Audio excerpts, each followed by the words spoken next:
कभी राम मंदिर तो कभी रामचरितमानस। विवादित बयानों से घिरे हैं नीतीश के ये मंत्री। दंगाकर नीतीश कुमार ने किया बाहर। जाने कौन है शिक्षा मंत्री चंद्रशेखर। नीतीश कुमार की कैबिनेट में हुए फेरबदल को लेकर सियासी गलियारों में भी खूब चर्चा है। अभी हाल ही में नीतीश कुमार से मिलने आरजेडी चीफ लालू यादव और डिप्टी सीएम तेजस्वी यादव पहुंचे थे। इसके ठीक एक दिन बाद कैबिनेट में फेरबदल हो गया। इस फेरबदल में सबसे ज्यादा चर्चा शिक्षा मंत्री रहे प्रोफेसर चंद्रशेखर की है, जो अपने विवादित बयानों को लेकर सुर्खियों में रहे हैं। यही नहीं, उनकी शिक्षा विभाग के अपर मुख्य सचिव के पाठक से भी ठनी हुई थी। कहा जाता है कि के पाठक नीतीश कुमार के सबसे भरोसेमंद अधिकारियों में से एक हैं। कड़ाके की सर्दी के बीच बिहार में सियासी तापमान चढ़ा हुआ है। सूबे में मंत्रियों के विभागों में फेरबदल कर दिया गया है। शिक्षा मंत्री प्रोफेसर चंद्रशेखर को शिक्षा विभाग से हटाया गया है और उन्हें गन्ना विभाग की जिम्मेदारी सौंपी गई है। उनकी जगह पर बिहार के शिक्षा मंत्री आलोक कुमार मेहता बनाए गए हैं। उनसे राजस्व और भूमि सुधार विभाग ले लिया गया है। राजस्व और भूमि सुधार विभाग की जिम्मेदारी ललित कुमार यादव को दी गई है। दिलचस्प बात यह है कि जिन विभागों के मंत्रियों की अदला बदली की गई है वो सभी आरजेडी कोटे के हैं। अपर मुख्य सचिव के पाठक और मंत्री प्रोफेसर चंद्रशेखर के बीच लड़ाई का अंदाजा इस बात से लगाया जा सकता है कि पिछले साल मंत्री चंद्रशेखर ने करीब महीने तक शिक्षा विभाग के दरवाजे पर दस्तक तक नहीं दी थी।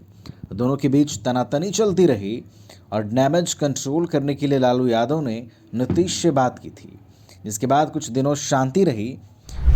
लेकिन बाद में यानी इस महीने फिर विवाद का ज्वालामुखी फूट गया।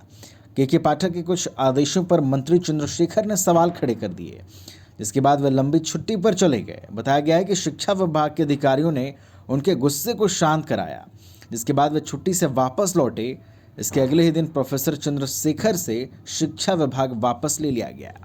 प्रोफेसर चंद्रशेखर ने शिक्षा मंत्री रहते हुए राम मंदिर और रामचरितमानस को लेकर भी विवादित बयान दिए हैं। पिछले साल उन्होंने हिंदी दिवस के दिन बिहार हिंदी ग्रंथ अकादमी में कार्यक्रम को संबोधित किया था। इस दौरान उन्होंने कहा था कि रामचरितमानस में पोटेशियम साइनाइड है, जब तक यह रहेगा तब तक इसका विरोध करते रहेंगे।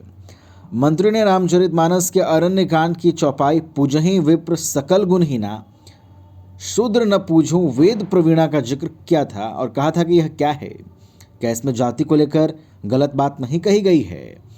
क्या गुणहीन विप्र पूजनीय है और गुणयुक्त शूद्र वेद का जानकार होने पर भी पूजनीय नहीं है? पिछले साल जनवरी में मंत्री चंद्रशेखर ने रामचरितमानस और मनुस्मृति समाज को बांटने वाली और नफरत फैलाने वाली किताबें बता दी थी, जिसके बाद अयोध्या के तपस्वी छावनी के महंत परमहंस दास ने मंत्री की जीभ काटकर लाने वाले को 10 करोड़ रुपए के इनाम देने की घोषणा कर दी थी। साथ ही साथ मंत्री को बर्खास्त करने की मांग उठाई थी। वह इस महीने की शुरुआत में अयोध्या में बन रहे भगवान राम के मंदिर को लेकर भी उन्होंने टिप्पणी की थी। मंत्री चंद्रशेखर ने सावित्रीबाई फुले जयंती समारोह में कहा था कि मंदिर का रास्ता मानसिक गुलामी का रास्ता है, स्कूल का रास्ता प्रकाश का रास्ता है। उनकी इस विवादित टिप्पणी पर जेडीयू ने भी सवाल खड़े कर दिए थे।